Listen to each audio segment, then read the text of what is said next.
Hello friends, welcome to my channel. आज हम बात करने वाले हैं मैट्रिक्सेस एंड डिटर्मिनेंट। तो जो मैट्रिक्स एंड डिटर्मिनेंट होता है, ये जेईई मेंस में इससे 2 क्वेश्चंस आते हैं। 2 क्वेश्चन 8 मार्क्स के होते हैं। तो ये सेविंग टॉपिक है। रैंक इम्प्रूव करने के लिए आप इसे कर सकते हैं, या फिर क्वालिफाई करने के लिए भी आप इसे पढ़ सकते हैं। तो देखते हैं, कुछ नोट्स मैंने तैयार किया है, पढ़ते हैं। ये कहता है, a system of m into n numbers arranged in the form of a rectangular अरे। रेक्टेंगुलर एरे में m into n रहता है, इसका ऑर्डर m क्रॉस n है, having minus n, having m rows and n columns is called a matrix of order m into n। तो इसी को matrix बोलते हैं। इसको इस तरह से रिप्रेजेंट करते हैं। If A is equals to something by a matrix the order m into n and it is written in the form of a of ij, ऐसे लिखा जाता है मैट्रिक्स को। 1 1 1 2 सेकेंड एलिमेंट है third. Horizontal lines are called rows and vertical lines are called column. Horizontal lines, horizontal कौन सा हुआ, ये, इसको रोज बोलते हैं। फर्स्ट रो हो गया, सेकेंड रो हो गया, थर्ड रो हो गया। और इसको कॉलम बोलते हैं। फर्स्ट कॉलम ये है, सेकेंड कॉलम ये है, थर्ड कॉलम ऐसे ऐसे जाएंगे तो कॉलम इसको बोलेंगे। इसमें बहुत कन्फ्यूजन होता है, तो ये ध्यान रखिएगा। रोज एंड कॉलम के, रोज एंड कॉलम ये दोनों इम्पोर्टेंट रहते हैं। आगे है, अच्छा चलो इसको हम देखते हैं। मैट्रिक्स क्यों यूज करते हैं हम लोग, ये जानते हैं। मैट्रिक्स एक डाटा को रिप्रेजेंट करने के लिए हम यूज करते हैं। जैसे मान लो ये बोर्ड है, तुम्हारा क्लासरूम का एग्जांपल लेते हैं। बोर्ड है, ये बेंचेस है, यहाँ तुम बैठे हुए हो, तुम्हारा दोस्त है, यहाँ तुम्हारे दुश्मन है, यहाँ तुम्हारे जीएफ है, यहाँ एक और बच्चा बैठा हुआ है। तुम अपने जीएफ से बात कर रहे हो कंटिन्यूस, टीचर पढ़ा रहे हैं, टीचर ने तुम्हें देख लिया, वो बाउंसर को बुलाया, यहाँ टीचर खड़े थे, उन्होंने उंगली किया, उस बच्चे को जा करके क्लास से बाहर निकाल लो, इधर उंगली किया तुम्हारे तरफ, और बाउंसर आया, उससे तो ये तो बोले नहीं थे को, वो सर तो उंगली किए थे, सिर्फ इस बच्चे को उठाया और बाहर कर दिया। क्या हो गया, ये फेल हो गया ना, बहुत कन्फ्यूजन है ना, गड़बड़ हो गया ना। इसी को अगर इस सर ने पढ़े लिखे होते, मैट्रिक्स पढ़ लिए होते, तो इसको ये रिप्रेजेंट करते मैट्रिक्स के फॉर्म में। A11, A12, A13, A22, A23, A31, A32, A33, इस पूरे को ये ऐसे रिप्रेजेंट करते। और फिर अगर ये सर बोलते जा कर के A22 सेकेंड रो और सेकेंड कॉलम में जो बच्चा बैठा हुआ है उसको, थर्ड रो और सेकेंड कॉलम में जो बच्ची बैठी हुई है वो दोनों को बाहर निकालो, तो बाउंसर सीधे आएगा, तुमको तुम्हारे जेफ को पकड़ेगा, बाहर कर देगा, वर्क इज डन। इसलिए हम मैट्रिक्स का यूज करते हैं। और भी यूज है एक मैट्रिक्स का, देख लो। लीनियर इक्वेशन, जैसे कि 2x + 3y = 0 आ गया। एक और कोई इक्वेशन है 5x + 9y = 0। इसको रिप्रेजेंट करना है मैट्रिक्स में, तो इसको हम ऐसे रिप्रेजेंट करते हैं।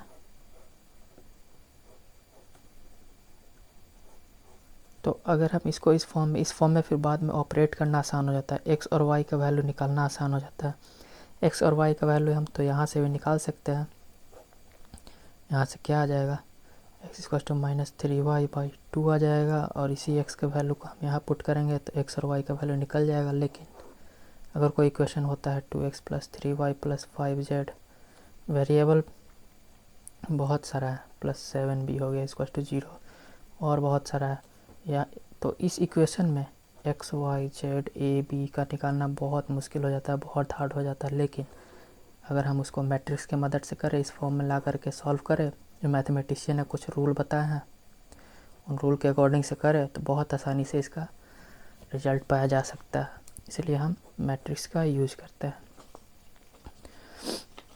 अब मैट्रिक्स में ये भी जान लो, ये ऑर्डर होता है, m क्रॉस n लिखते हैं जो, ये होता है रो और ये होता है कॉलम, और बीच में जो भी है समथिंग समथिंग A11 A12, यहाँ पर तो बैठे हुए थे A13 23, तो तुम जो बैठे हुए थे A3 A21 हो गया, A31 32 A33, तुम्हारे GF बैठे हुई थी, तुम्हारी GF कहाँ बैठे हुई थी, थर्ड रो में, और सेकंड कॉलम है, first row second row third row में बैठे हुई है। ये भी हो सकती है, यहाँ भी हो सकता है, इसे क्लियर नहीं हो रहा है।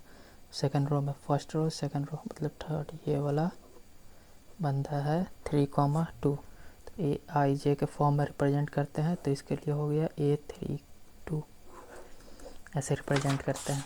अब आता है नोट्स पे। अगला है टॉपिक, वो है आइडेंटिटी मैट्रिक्स का। आइडेंटिटी मैट्रिक्स 1 को रिप्रेजेंट करते हैं मैट्रिक्स के फॉर्म में, तो इसको ऐसे करते हैं 1 0 0 0, सिर्फ डायगोनली सिर्फ 1 होगा, बाकी सब 0 हो जाएगा एलिमेंट। ये 3x3 मैट्रिक्स है, 3 रो है, इसमें 3 कॉलम है, तो ऐसे होता है आइडेंटिटी मैट्रिक्स। और अगर 2 रो 2 कॉलम हो 1 1 हो जाएगा, बाकी सब 0 हो जाएगा। इसका कुछ प्रॉपर्टीज भी होते हैं। कोई भी आइडेंटिटी मैट्रिक्स को A से मल्टीप्लाई करेंगे तो A ही आ जाएगा, n पावर पुट करेंगे तो उतना ही होगा, इन्वर्स करेंगे तो भी वही होगा। और ये डिटर्मिनेंट है जो कि बाद में पढ़ेंगे। तो आइडेंटिटी मैट्रिक्स का डिटर्मिनेंट आइडेंटिटी मैट्रिक्स ही होता है, 1 होता है, 1 हो जाता है। आइडेंटिटी मैट्रिक्स का डिटर्मिनेंट 1 हो जाता है। अगला टॉपिक है इक्वालिटी ऑफ टू मैट्रिक्स। दो मैट्रिक्स कब इक्वल होगा, जब सारा एलिमेंट इक्वल हो जाएगा। Two matrix AIJ B=BIJ are said to be equal if they are of same size same होना चाहिए, ऑर्डर सेम होना चाहिए। m क्रॉस n कोई मैट्रिक्स है, 2x2 का मैट्रिक्स है, तो अगला जिस मैट्रिक्स से इक्वल होगा वो भी 2x2 का होना चाहिए। कभी इक्वल नहीं होगा जब 3x3 मैट्रिक्स के इक्वल कभी नहीं होगा। The element on the corresponding places of the two matrices are the same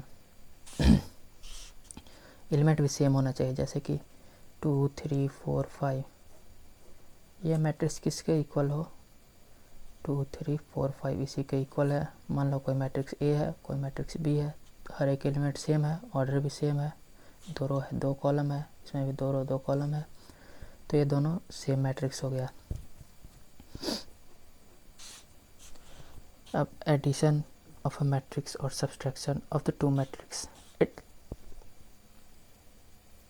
दो मैट्रिक्स ऐड कैसे होता है, ऐड करने के लिए कुछ नहीं, बस एलिमेंट को, हर एक एलिमेंट को ऐड करते हैं। ये एक मैट्रिक्स A है, एक मैट्रिक्स B है, दोनों को ऐड करना हो, हर एक एलिमेंट को ऐड कर देंगे। 4 first row first column, first row first column, 5 हो जाएगा, 6 to 8 हो जाएगा, 3 7 10 हो जाएगा, समझ रहे हो ना, 5 8 13 हो जाएगा। हर एक एलिमेंट को ऐड करते हैं। वैसे ही सब्सट्रैक्ट करने के लिए होगा, A माइनस B को क्या लिखेंगे, -3 हो जाएगा, 2 - 6 -4 हो जाएगा, 3 - 7